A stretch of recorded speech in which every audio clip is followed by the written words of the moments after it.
Okay, thank you. So Nina, let me introduce you to Jean Turner with the beard and Jim White. Hello. Jean is in Baton Rouge and Jim is in Colorado. Wonderful. So let's see, I don't remember whether I told you anything about them. They're both very illustrious scientists. Gene is a wetlands specialist, and he's been in charge of the BP spill in the Gulf of Mexico. Oh, I did not cause it. Yeah, I hope not. You I'm in the did wrong too, Jean. Come podcast. on. Bye. We don't blame you for that. And Jim is the dean of, let me make sure I get it right, Arts and Humanities. Arts and Sciences. Arts and Scientists. Close. At the University of Colorado at Boulder. And Nina, I'm going to read her fabulous bio. Nina Kancheva-Tushev is a senior policy advisor on Indigenous peoples and local community engagement at the Nature for Development program at UNDP. Nina is also the co-founder of Tushev's Aerials, an initiative to democratize drone technology that includes design, building, data processing, and capacity building for Indigenous peoples, local communities, organizations, and individuals to use drones towards environmental and humanitarian goals. Nina has extensive experience at the UN and nonprofit organizations and aims to use her privileged access to be an ally to and open up political space for essential but marginalized voices, like those of, pardon me, of Indigenous and local communities and grassroots people.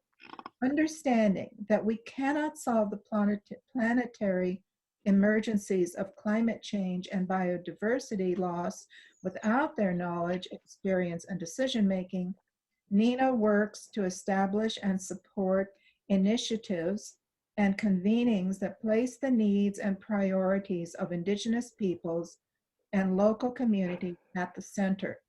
Born and raised in Bulgaria, Nina lives in New York City with her family. And I got to know Nina because I was looking for somebody to do the drone work on the recent installation I did on Governor's Island. And she and her husband, Georgi, did this fabulous video, which I showed you some of last month. And I wanted to show you the final product, but I thought maybe we should first take a look at what Nina has for us. So let's do a screen share. And host disabled, oh, Daisy, you need to allow us all to screen share, please. Okay, hang on. Okie dokie. Hold on a second. So let me, can you try now? I'm not sure why it wouldn't let you. No, you've disabled us all. I haven't done it on purpose. I haven't changed anything. So hold on. I'm not sure why you can't. So maybe I can figure that out. Let's talk. Nina, tell us a little bit about how you got involved in these initiatives with Indigenous peoples. It's a great question. First of all, thank you so much for inviting me, Aviva. It was really great confluence of events for us to meet, and I love learning about your work because I'm very interested in just how does art communicate issues of such importance and urgencies that Eugene, Jim, all of us here are working on.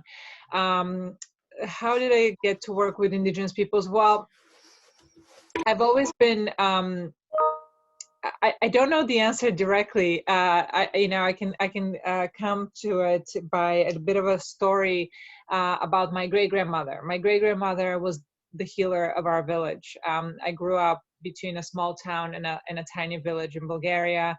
And she was the healer in the village, and people would come to her if they had fright, if they had the evil eye cast on them, and if a baby was crying for 2 days, and I got to spend a lot of time around her. So when I met indigenous peoples many, many, many years later, now having left Bulgaria and immigrated to the US through my work,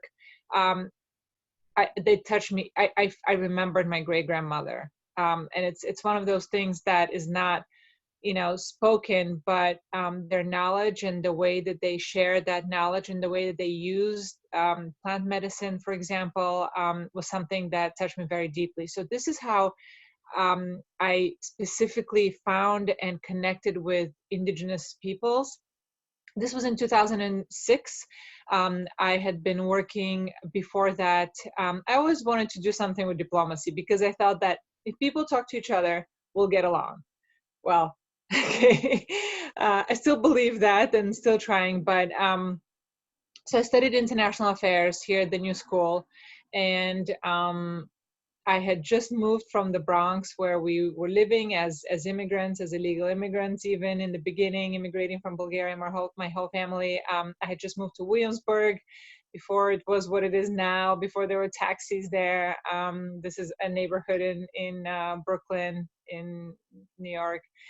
And I found, just walking around my new neighborhood, I found a beautiful house, and it had a sign on it that said Women Leading Communities. And then it had the names of a few organizations. So I said, what is this? I walked in.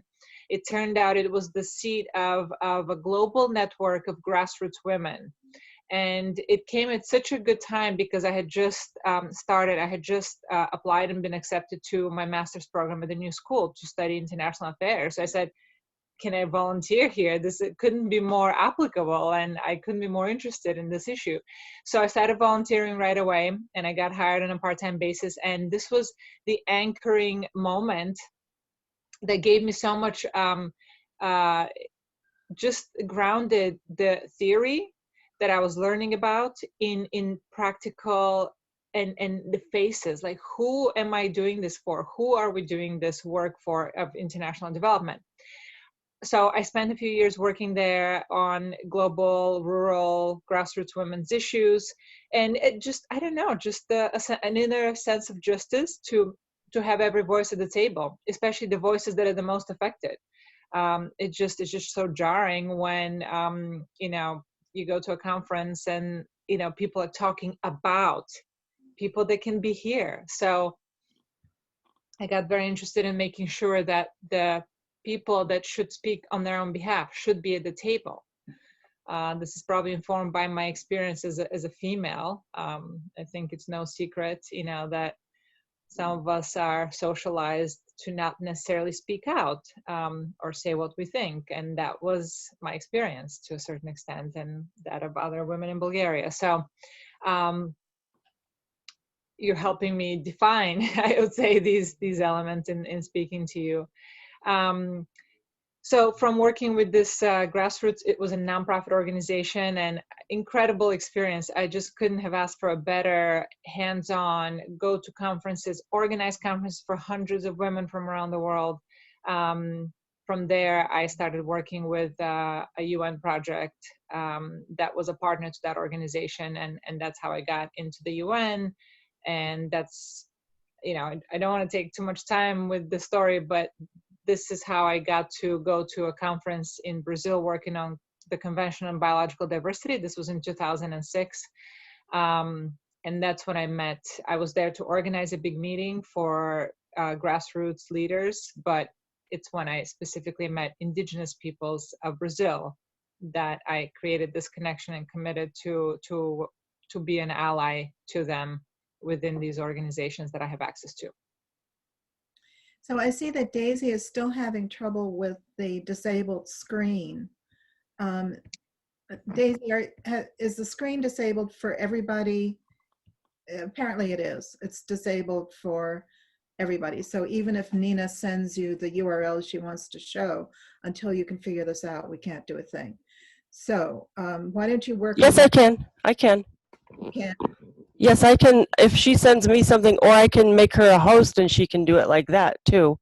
All right. Well, make me a host too, please. I think you can just have one at a time, but if Nina wants to share, or Aviva, did you want to share first? I would like to see Nina's URLs first. Is that okay with you, Nina?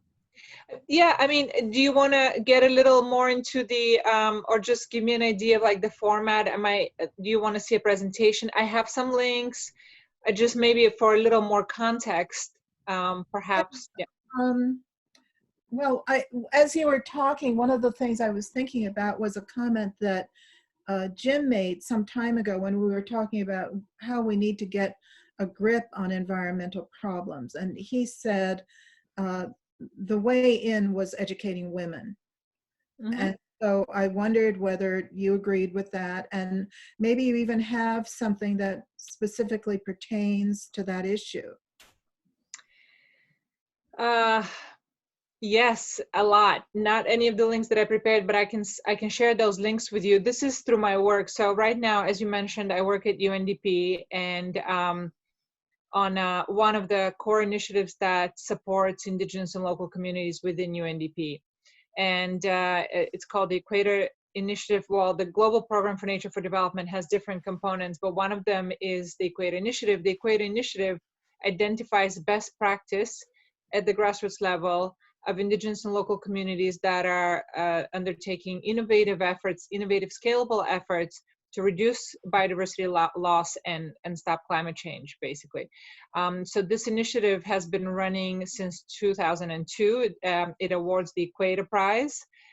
Some of you might have heard of it, but it was a biannual thing. It's kind of becoming an annual thing because as the pace of the activity, the actions that we have to take to avert the greatest crises have to speed up. We've been awarding this prize every year now.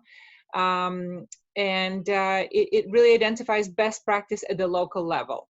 But from that, we've seen that educating women has incredible impacts because they just think about the community, and they have kind of a more circumspect role, let's say, to play in communities and community reconstruction. And as I mentioned, I started out working at a grassroots women's organization that was supporting specifically organizations led by women. So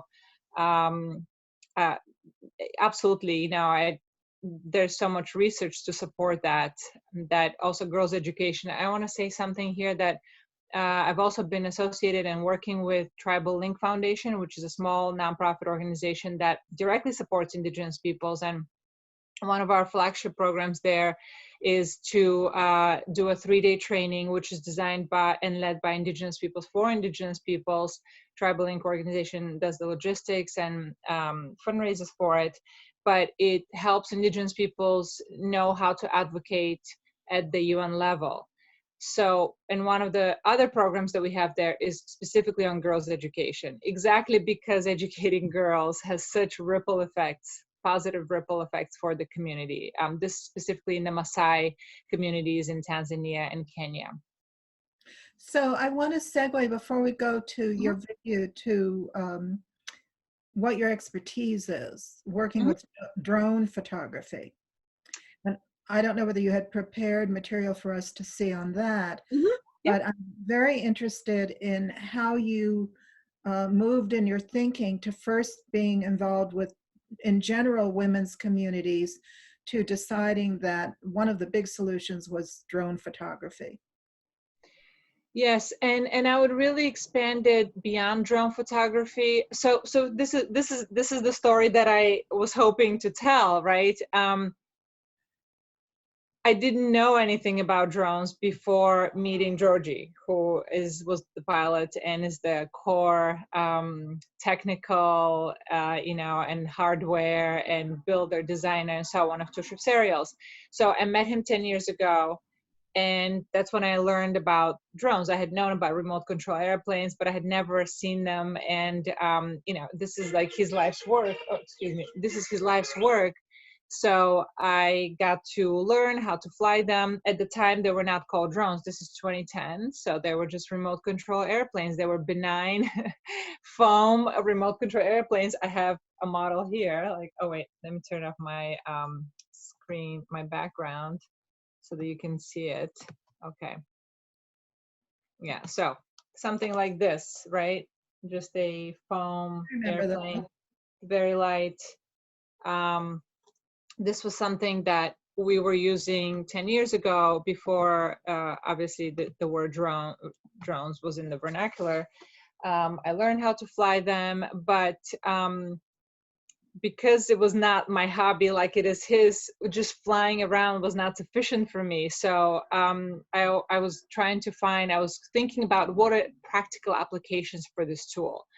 And as we started making beautiful videos, and Georgie's an artist, you know, he's like the classically trained artist. I'm not. So we were making incredible videos, traveling around the world, capturing some incredible vistas with very often homemade crafts that were not very expensive. And as I was sharing this, I was already working at the UN on a project to stop deforestation in tropical countries. And I was, again, working with indigenous peoples, making sure they're part of the political process. Jean and Jim might know of the REDD, the Reducing Emissions from Deforestation and Forest Degradation. That's the mechanism I was working on, making sure that indigenous peoples were engaged and involved. And when my colleagues in Latin America heard about this tool, they said, "What? This is incredible!" And indigenous leaders that I was working on, they said, "This is incredible. Can we test it to see if we can monitor our territories with it?" And that's how the idea came about. It came about through these conversations, and so we got a little bit of funding from Ford Foundation to test this idea and to see whether we can take one of these foam airplanes to the rainforest of Peru, for example, and see if it can have impact. And we did that in 2014, and it did. Thanks, Daisy. Yeah. So, but again, my idea was to give access to indigenous peoples to whatever I have access to here. Here we are in New York City flying some cool tool. Yeah, it's very cool, but so what? At least that's my thinking. You know, I know that art is good and sufficient for itself, but I'm a little more of an activist. Yes, Aviva, I know you very much subscribe to this idea, right? I do. So here's my question for Jean and Jim. What do you think we should go to next? Should we show you the short video that we all did? It's about 5.3 minutes, or shall we go to Nina's work? You guys see my work all the time. What would you like to do? Well, I'd like to see Nina's work. All right. No offense to you, Aviva, but And Nina, can you try to share your screen now? I've enabled screen sharing for everyone. I just want to see if you can do it. Sure. Yep, it's letting me do it. Okay, Yep. good. So before I have a couple of presentations. One is I have the one that I'm going to show you, but I debated whether to go with one that was more broad. So we've been invited to different universities, New School, Bard College, to give presentations on the usefulness of drones. So one is more, it encompasses, so actually this is a question to you guys. Would you like to see one that has more about the different uses of drones that include even commercial applications like obtaining videos for real estate or for productions and art? No. Okay, straight to the environmental activism point. Great, excellent. Right into it. That's the one I have. Excellent, great. All right, so I was going to share my screen. Okay, I'm going to do it right here. Okay. Jim, have you used a drone? It's a good question. Can't hear you. Yes, I have. Okay. Yes, that's a long story, but yes, we have. Yeah, we And- fly them up in Greenland. So. Oh my God, that's amazing. I do want to also, I don't know if are we going to have time, but I would love to hear a little bit about Jean and Jim's work and Sure. This is Right. supposed to be a conversation. the conversation. Yeah, absolutely. I mean, this is so exciting to meet all of you, and hear a little bit about your work. And yeah, Jim, I'd love to hear about you using drones in Greenland, especially. Okay, let's go. Okay, great. So this was a presentation that we also gave just a few months ago for a really interesting meeting of indigenous peoples and local communities that usually happens in person around the General Assembly here in September, but because of the pandemic, it was virtual. So we got to talk about our practice. which is to design, build, and customize remote control aircraft and drones, because they are different. As you know, the difference between drones and remote control is drones have their own brain. They have an autonomous flying ability. Remote control airplanes do not. So that's the big difference. Pioneering expertise in something called first-person view. Georgie is one of the pioneers of this niche movement within drones, which is called first-person view. You wear goggles, VR goggles, and you fly as though you're inside the craft, and then the craft beams information back to you. Prior with analog link, it's now available with digital link, which makes it really high resolution. But that enables you to go really far and now be limited by line of sight. This is not legal necessarily in all places. So check local regulations before trying that at home. Yeah, as we found out on Governor's Island. Yes, yes, you guys found that, right? We also have expertise in data collection, data processing, 3D modeling, mapping. We use different, both, Microsoft Image Composer, Image Composition Editor, and Pix4D. There's different programs to stitch maps and 3D models. And as we mentioned, we've done environmental activism and also some commercial and art work. Let me see. Okay, so the idea here is that, as far as I'm concerned, the goal of doing this work is to democratize this technology and to level the playing field. The playing field has not been leveled for indigenous communities and for indigenous and local communities, and I would like to see them, as well as local governments. Local governments are not much better resourced in developing countries, and very often, or in our experience, indigenous communities have good relationships with local governments. For example, in Peru, when we went to the Peruvian rainforest, the Parks Department was right there with us, and they hosted one of the demo flights, and they were very interested in learning. So the idea here is to make sure that indigenous peoples have the capacity. We provide them the training, provide them the tool as well as the training, and they're able to strengthen their own territorial and resource governance. Some of the organizations we've worked with are Rainforest Foundation US, as I mentioned, TribalLink, Cost-Centric Productions, which is run by Celine Cousteau, and TribalLink Foundation, as I mentioned. I'm not going to dwell much on this. You probably know all of this. This is all the different uses for drones for environmental purposes. They can help with forest monitoring, early warning system and detection of fires, illegal activities, poaching. They can gather evidence quickly and expensively, capture and analyze data on ecosystems. They can even plant trees, as I'm sure that you've heard. I already showed you the fixed wing that you see here on the left of the screen. That's another one that Georgie built. This was his favorite kind of tool to build back in circa 2010, 2011, and it took about a month between laying it over with different lacquers and skins to make it strong and durable. And then we slowly transitioned into quadcopters as they became more capable. And I want to show you one here. Yes, I think you see it, right?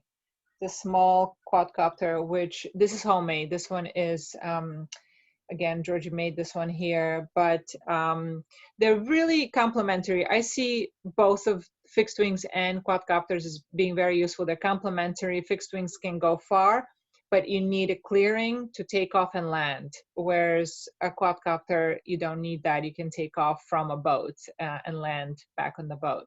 So I see them as complementary. The quadcopters cannot last too long, and they usually can't go too far, maybe 3-4 miles, 3-4 kilometers, I would say. range. So I would say that the two different tools are complementary. Here's a few more models. You see the UN NK, that's me, that was my little trainer there. And this is the airplane in Sedona, which is one of the locations that we flew it in. This is the latest fleet. I have to say that Georgia was a big opponent of quadcopters when they first came on the stage, and he was like, no airplanes and flying wings. So he resisted it for a while, but he has completely embraced it now because it's just, it's also a very fun tool. And the middle picture that you see here is something that can also fly indoors, and it's very safe because it has these, you see, it has these guards, prop guards. So it's completely safe. We've flown it through people's houses. We've flown it in actually art exhibits to show artwork really close up. This is a picture that I'm very proud of because, well, that time that has gone viral of Georgie, and because this is a homemade antenna, so it's kind of like, yeah, the DIY movement is like a real poster for the DIY movement. But this is the FPV, the first person view setup that I was telling you about. Here are the goggles. You have an antenna that lets you go really far, and where I am right there, this is a screen. So he's seeing what the drone sees, and then we're also seeing it on the screen. It's being recorded. When you lose the drone, it happens. You can either find out where it is or at least have the footage so far. It's happened so many times. So I'll share with you quickly our two experiences of a first time going out into the field to see whether this tool, what kind of a difference it can make. So for this one, we went to the northern Peruvian rainforest in the state of Loreto. This was 2014, as I mentioned. And the workshop had communities, indigenous peoples representatives from 4 different communities and 2 different countries. There was Panama and Peru. This was the craft that we used, which was custom made, kind of cobbled together from different parts to make it more durable. It was a very, very challenging mission. We were in a very small village in one of the, a big river, along a big river. And this village was where an oil company had settled in. And so there was a lot of challenging politics, poor village, a lot of challenging politics.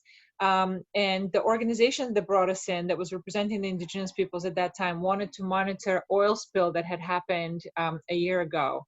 And when we spoke to Peruvians, like in the capital, they were like, what, there's pipes in the Amazon? Like they couldn't believe that there is oil pipes in protected areas, and there are. So this picture that you see here is the first time that we let that drone fly autonomously, and we even let it fly past the point that we could see the footage anymore. There was only fuzz, but we have to trust, and it did happen, so we have to trust that the autonomous mission was going to take place, and it did, even though we went out of video radio range. So here's a composite of the pictures that the airplane took that shows us what the location where the spill had happened the year before, what it looked like. Again, this is just about 20 images. We used actually a very cheap camera on board.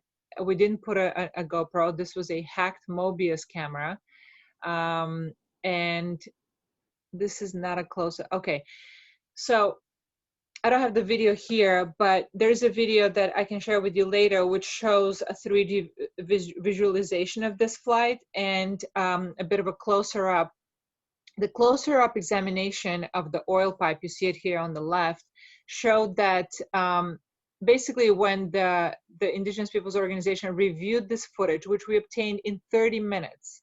In 30 minutes, we went about 13 kilometers back and forth away from us. They were able to see 5 different issues of non-compliance by the company. For example, the pipe was underwater in some places and over the ground in other places, which makes it very vulnerable to other breaks. There was still not cleaned up spots like this one, so they were able to see that and were really impressed with how quickly and safely this data can be obtained. Obviously, somebody walking that distance would have taken at least a day, and it's completely unsafe because they would have to enter into the company territory.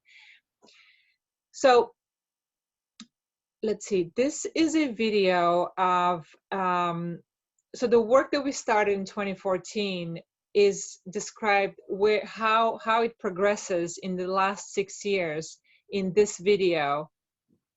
Do we have time to play this?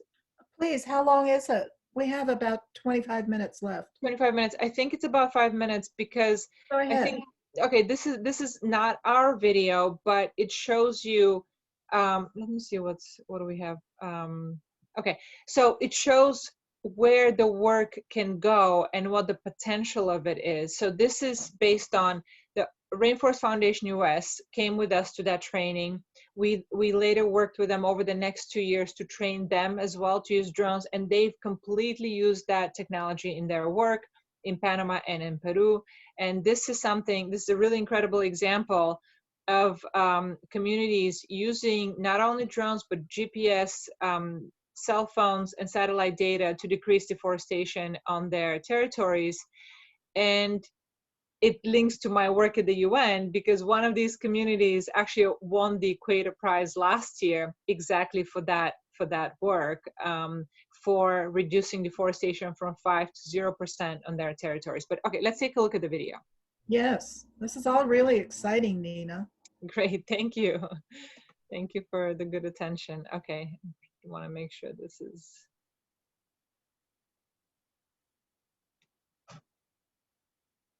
Oh, it's 6.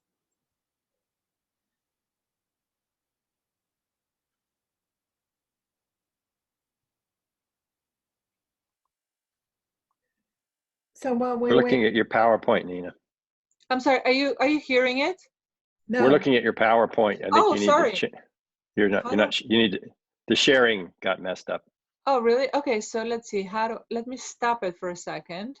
I And mean, then you just I'll- need to share the movie. So Yes, let me- Share. I let think me- you are sharing an application, maybe rather than your screen. Do you or- see? Yeah. Do you see it now? there you go.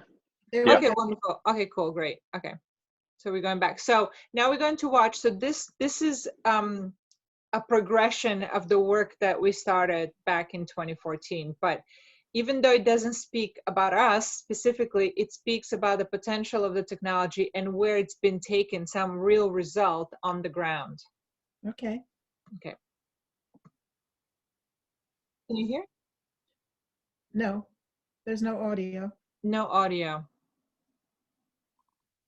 Okay, I think there's something to click before sharing so that the audio, share computer sound, yes, okay. Thank you, trying again. Lo que han deforestado han sido 10 hectáreas. El riesgo que tomamos nosotros como monitores es nos amenazan a muerte. Sí.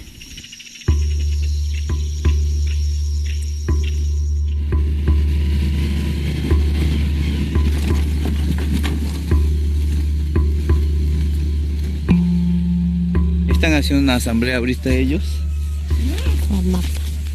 Lo que se va a indicar es dónde está la alerta. Sí. Pero cuando verificamos que hay un punto rojo, es una nueva alerta que el satélite ha detectado, entonces manda a nuestra plataforma que tenemos en los celulares, entonces verifica, hay una nueva alerta, entonces hay que verificar. Y acá están los puntos del segundo alerta. Yo soy el nuevo apo de la comunidad nativa de la frontera. Yo cuido mis bosques como de los maderables. Vamos al 2. ¿El mapa en qué parte? El 2 está... Ese punto. Este es el 2. El 2. Ya. Ajá, listo. Acá sí, sí, sí.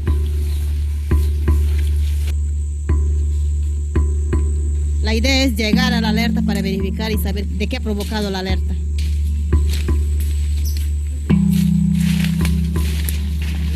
Esa es una chacra. Esa es una alerta.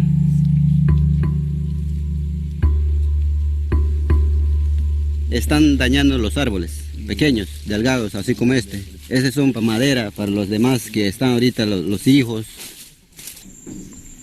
¿Usted ve deforestación o degradación? Supuestamente es una deforestación. ¿Ya? Aceptar. Yo me voy a hacer una asamblea con los comuneros y 3 monitores. ¿Y quién le va a hacer el persona lo que entró sin permiso a la comunidad?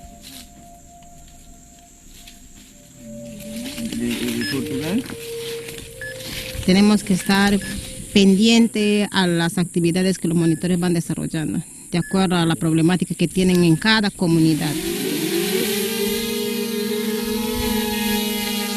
Tenemos 120 monitores en las 2 cuencas, tanto en Napo y en el Amazonas. Tomaron fotos, han evidenciado, llevaron a la asamblea. Entonces la asamblea pues tomó la decisión en denunciar ante la Fiscalía Ambiental. Quiero que esto sea un conversatorio, quiero que ustedes me expliquen más o menos cuáles son sus vivencias y quiero explicarles cómo ustedes pueden llegar a hacer una denuncia. Y ahí tenemos una chacra, el terreno. Por aquí gente Oranis. Tú puedes hacer la denuncia correspondiente. Estas son las pruebas donde estaba ese señor, la madera. Me gustaría que me las alcancen posteriormente como evidencia. ¿Sí? Bien. Comuneros, les pregunto, ¿no? ¿O sí se denuncia? Sí.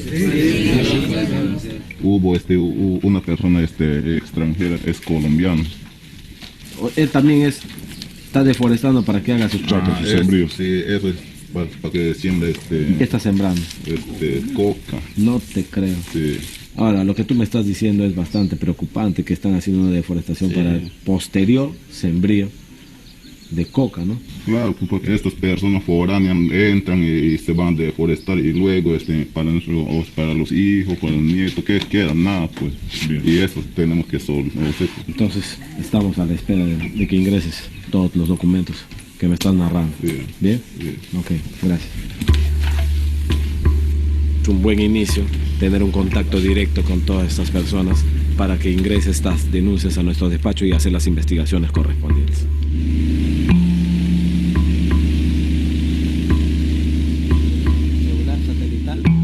Los monitores dieron una coordenada exacta, con eso viene el fiscal y ha demostrado que sí había una invasión por personas foráneas.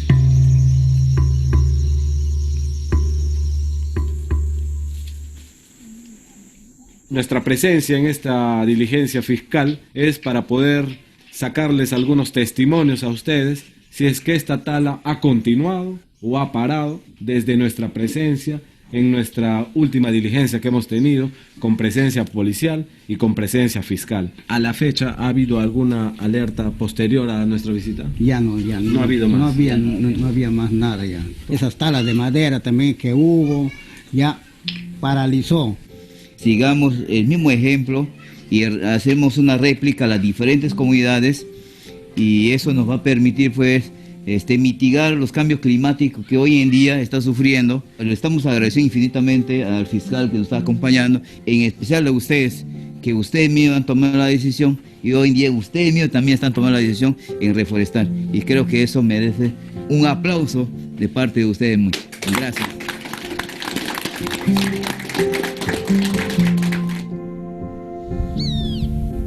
Con mi herramienta que tengo, con el celular, GPS, ya tenemos experiencia, pues estamos capacitados para luchar para nuestro pueblo y defender el territorio de cada pueblo indígena. Sí.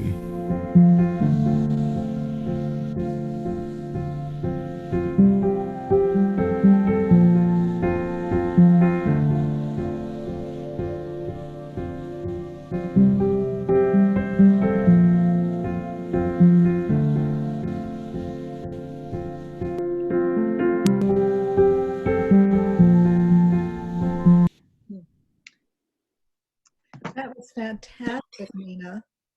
Thank you. This is, and I wanted to show you, I have here the actual workshop that we ran in 2014, just a little bit of it, so you get a sense of what it looked like and what the flight, those training and monitoring flights look like.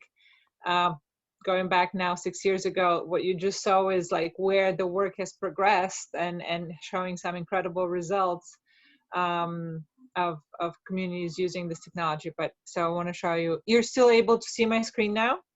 Yeah. Yes. Okay, wonderful, great. And here?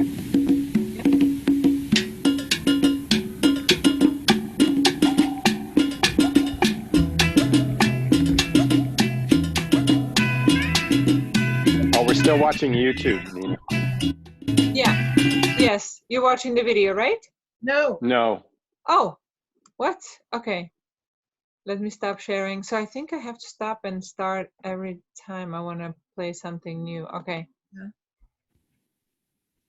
That looks better. Okay, great. Just a moment. Did I click on the sound? Let me just take a look. And bring it up to full screen. Yes, share computer screen, full screen. Okay, wonderful. All right.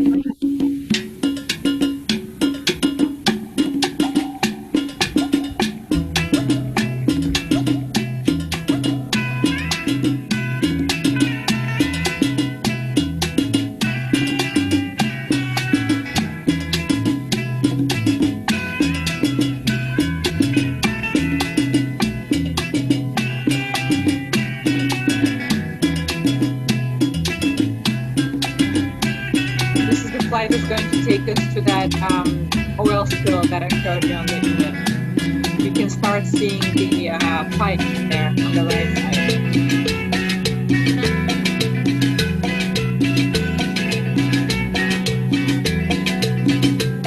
This is the close-up of the oil pipe.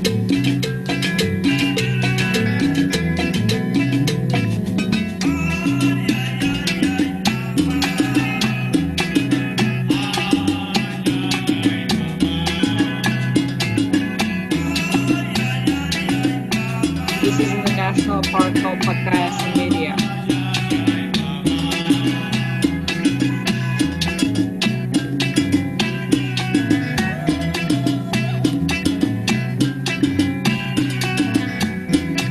At this point, we have lost connection with the airplane, video connection, so it was just flying autonomously, but we couldn't see the video until we got closer to its return.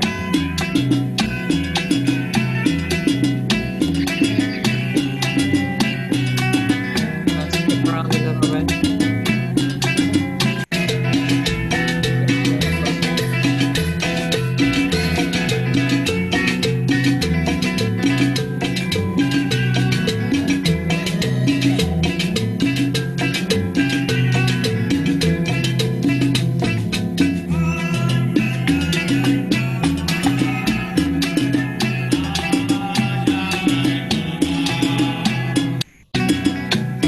That return. This had to be investigated to see what is this minor spill. This is the actual basket. This is the monitor. And this is the village. Now we're landing back in the main square, and pay attention, there's a man there. Right here, look at this guy.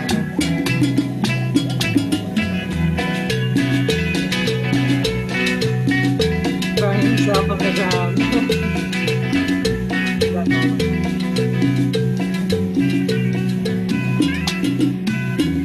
Photos from the training. Some of the people that came to the training, which was a learning for us, had no prior even computer experience. So the challenge, obviously, that we moved a lot from that.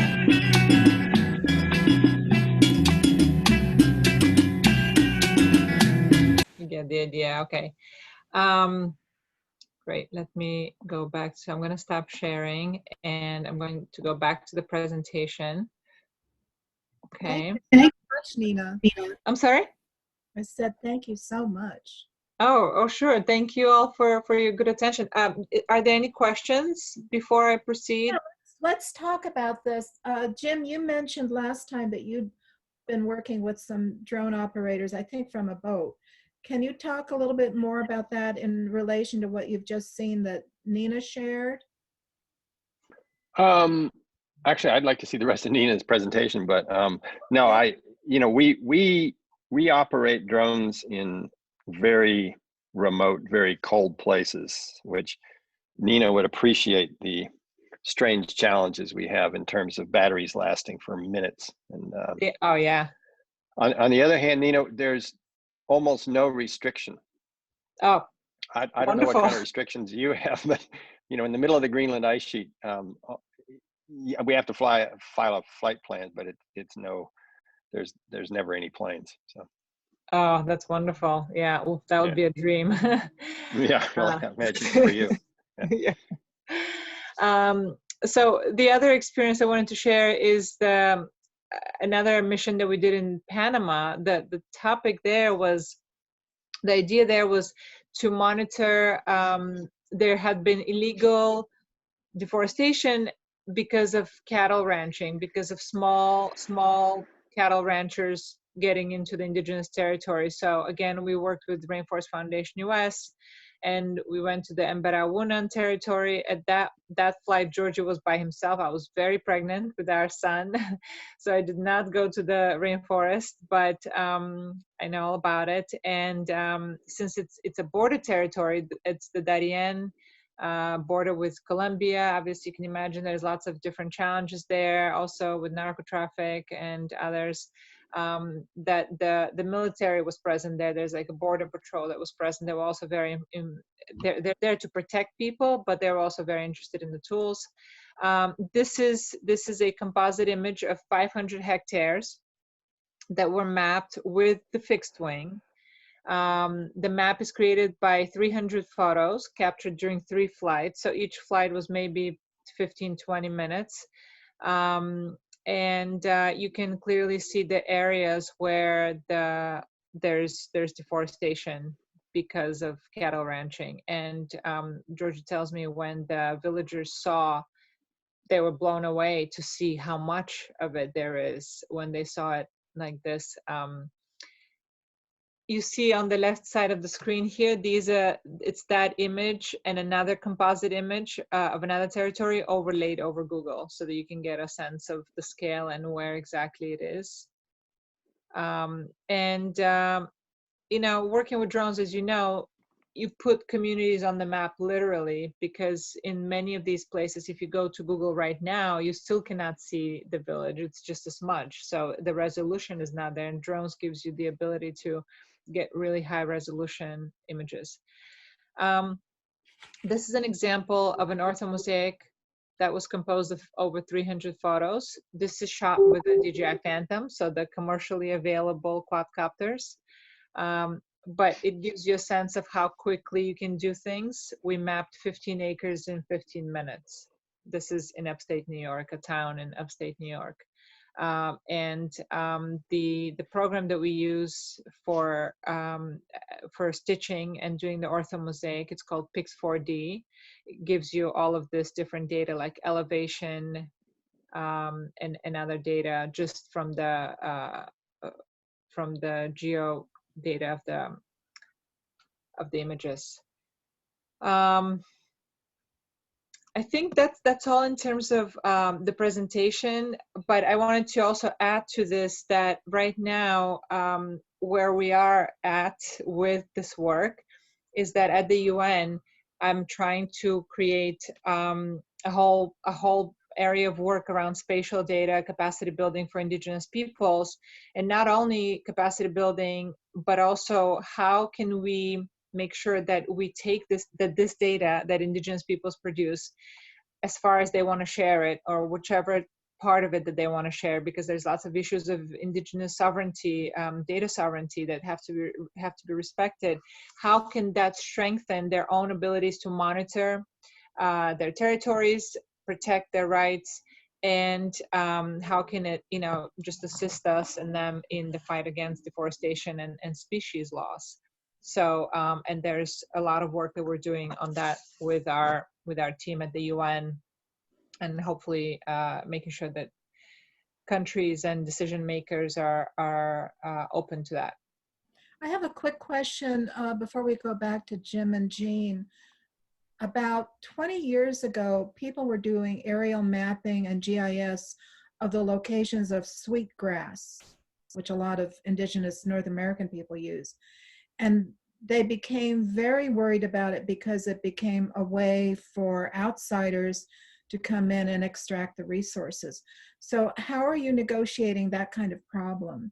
Yeah, that's exactly why I mentioned indigenous data sovereignty. It's an incredibly important issue, just like consent. Free, prior, and informed consent is in any situation where we're doing work with communities, or any situation where their resources, territories will be affected.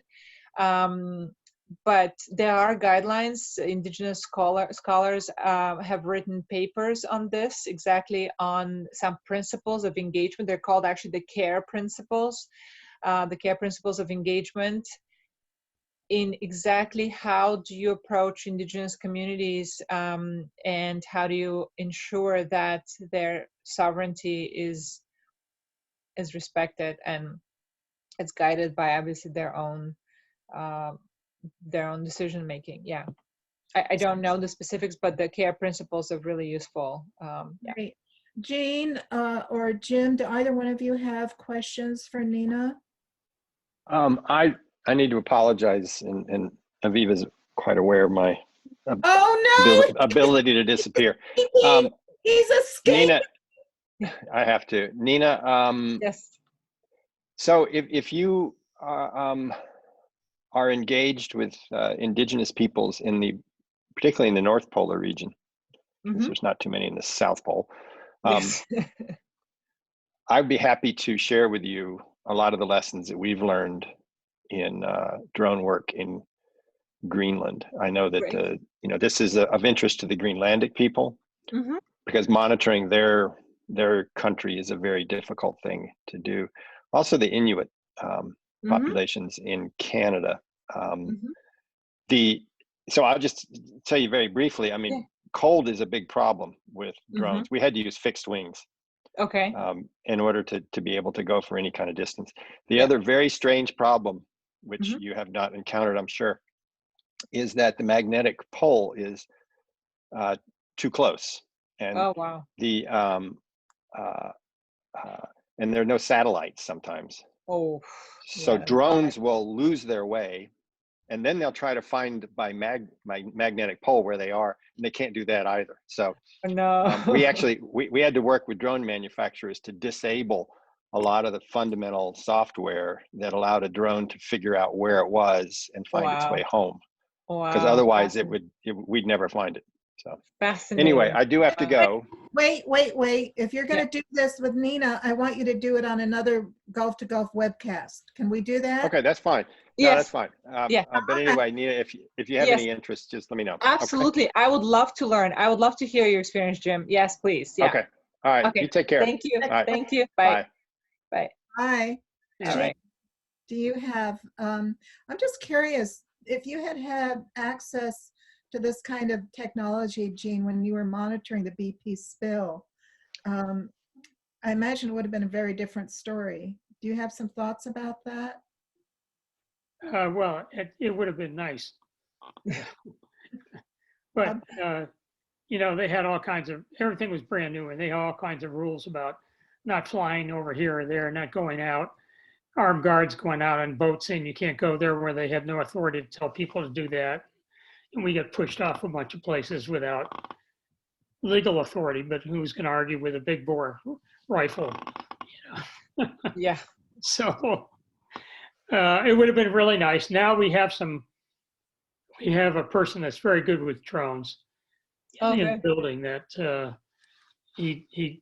but it's not a full-time person, and this is a technology issue. I have one that's unpacked behind me. Oh, yeah. But it's the regulations for flying, if you buy it through the university, are different if you go out and do it on your own. And I Wow. didn't know that at the time.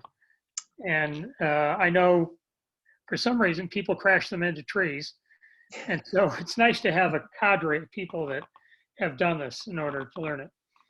Right. So I had one question about your elevation precision. How much difference can you on elevation, and where is it? What's your baseline on that? How do you tell the actual elevation? Is it 1 centimeter or 10 centimeters, or You know what? I do not know. or just relative? I do not know this answer. This is all calculated by the drone. So it's according to where you set it, right? The takeoff point. So it's already built into the GPS and the metadata of the photo, and it's according to the satellites. That was sort of my question too. Like, how do you, like you said, you lost video connection with the drone, but it kept flying and you had to trust that it went where you wanted it to. How does it go there? Like, do you preset where it's going to go? Okay. Exactly. Yeah, you preload a mission on it. That's why I said that a drone is a plane that has a brain, right? So it means that you can, right. So prior to that, we preload a mission that we draw out, a grid. And then it's flying according to that mission, the GPS and the satellite triangulation that receives. Jean, I don't know the answer to that. It's strictly from the metadata of the photos that are obtained, and I can ask Georgie about this. This is a tech beyond my technical expertise. Right. Yeah. Well, the satellites are normally, if you have the right equipment, you can get to sub-centimeter level, but that isn't in a drone, and it takes multiple satellite cross-referencing. I And see. usually in the field, you have to set it up for about 20 minutes before you get a station that's reliable, and then you use everything relative to that. Oh, wow. So the reason I'm asking is because for looking at coastal systems, you were worried about sea level rise. Right. Relative elevations, and to look at monitoring or multi-field trip investigations, or just following what's happening, you'd like to have a common base. Absolutely. Yeah. Right. So far, that's that's fascinating. I can learn more about it. So far, it's been according to the position of the drone vis-a-vis the satellites. So what I would like to do for our next webcast, Nina, if this is good for you, is have Jean and Jim both present. And if Georgie wants to join us and answer some of the technical questions, exactly, that would be great. Yeah. Daisy, could you send out a note to everybody about the next webcast? And this would be the desire to compare notes. Sure. And so do we have one scheduled right now? I guess. I don't know. You'd Okay. have to check, please. Okay. Nina, does that sound like something that would be interesting for you? Absolutely, it would be very interesting. Yes, I would like to learn because this is so applicable to my work now, and it's helpful to also understand the different needs for the tool. Because Georgie's somebody that is very much interested in just building the next and innovating the next thing, but it's me that brings the application of that. And so understanding that application for the environmental activist is what's important to me. So that's very relevant. Yeah. Great. Well, I think it's extremely exciting and very hopeful, and I'm delighted that you could join us. And thank you. Thank you so much for having me. Thank you. And Jean, you might want to look at, I'm just going to drop the link here to equatorinitiative.org, because there's many projects that are wetland protectors around the world that have been awarded the Equator Prize. Yeah. Do you work strictly in the US or abroad as well? Well, these days I'm getting older, so I'm spending more time at home. Got it. So I'm in Louisiana, and I have a project. I have several projects with native tribes around the coast, and of course they're marginalized. Yeah. And one of the ways they don't have enough members for their requests for help, it's and they're not a homogenous group of individuals. So some people are better some things than others, and so the leaders get called upon excessively for the amount of time they can go out with it. So so getting back to the drone, then Yeah. drones offer a way to see around their area with minimal effort. Absolutely. And we have a project that I'm trying to figure out how to maximize the effort. You know, we have to we want to do something, and I want to see how it goes without a whole lot. But I'd also like to have the one or two tribal members learn how to do this. Absolutely. Yeah. Yeah. That's something we've done. In China fairly recently, Jean. You and I have been there. That was the last time. Oh, well, no, that isn't right. It might have been the last time. It was 2 years ago. How was that? Well, it's more than that. 3 years ago. Last time I went to China. Daisy would know because she has the images. 2018, I think. So these drones are great. You can almost pack them in your bag and nobody would know, and you can. Oh, for sure. Yeah. The Chinese are not like that. Yeah, absolutely. Yeah. Well, a lot of our drones come from China, and certainly all the parts come from China. So. But didn't you have a project going in China, Jean? Or you were just supporting Betsy? We had a meeting and invited Betsy to go for that. That was near Shanghai, the year before that. It wasn't a field trip. It was a business trip. Betsy, what's the last name? Betsy Damon. I know her. Oh, you know Betsy? I know Betsy, yes. Oh. We're together in the peer in reevaluation counseling. Have you heard of it? She's involved in this. Yeah. That's how I know her. The world is tiny. So small. Interesting. So this is an aside, but she gave a plenary, because I went and met her in New York, and she's been, you know, all her background. She's been to China, she has a son and all that, and she lived there for a long time. So I gave a plenary, it was on Friday, and she mentioned love in the plenary to a bunch of scientists.